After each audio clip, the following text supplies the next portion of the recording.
Pagtalon gamit ang bigat ng katawan mo sa proseso. Nang dahil sa dumagdag na bigat ng iyong katawan, mabilis na lumalakas naman ang mga muscles sa binti mo. Wow! Napaka-astig talaga ng science! Panoorin niyo kung paano ito gumagana.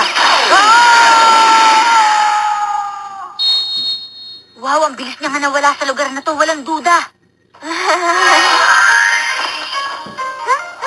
Camouflage skill! Isa-isahin natin ang pagsasanay. Frogadier, ipakita mo sa kanpit ang paraan ko ng pag-iensayo. Walang problema sa amin yun! Di ba, Froggy?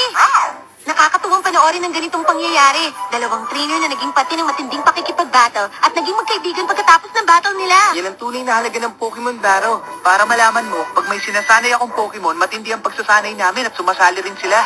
Ayos! Nakikisali din ako sa'yo! Magsasanay ako maigi kasama ang Froggy ko! Gusto ko rin magiging isang ninja! Kung ganon, akong bahala sa'yo, Bonnie! Nana! Isa na akong ninja! Ang cute mo, Bonnie! Para ka talagang isang tunay na ninja! Salamat!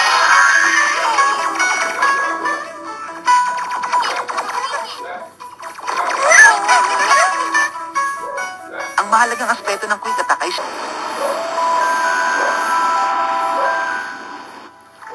Eto, uminom ka. Natalo tayo dahil hindi ako nakapag-isip ng magandang strategy. Binigo kita. Patawad. Tama ang sinabi mo. Ha? Ang sabi mo?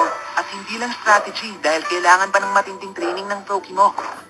Hindi mo inintindi ang paraan ng pakikipaglaban namin at umasa masyado si Froakie sa kakayahan niya ng sobra pa sa kapasidad niya. Maswerte ka dahil hindi nagdamo ng mas matitinding galo si Froakie.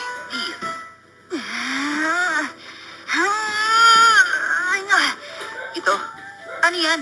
isa itong klase ng gamot na nabuo gamit ang energy root. Ibabalik nito ang lakas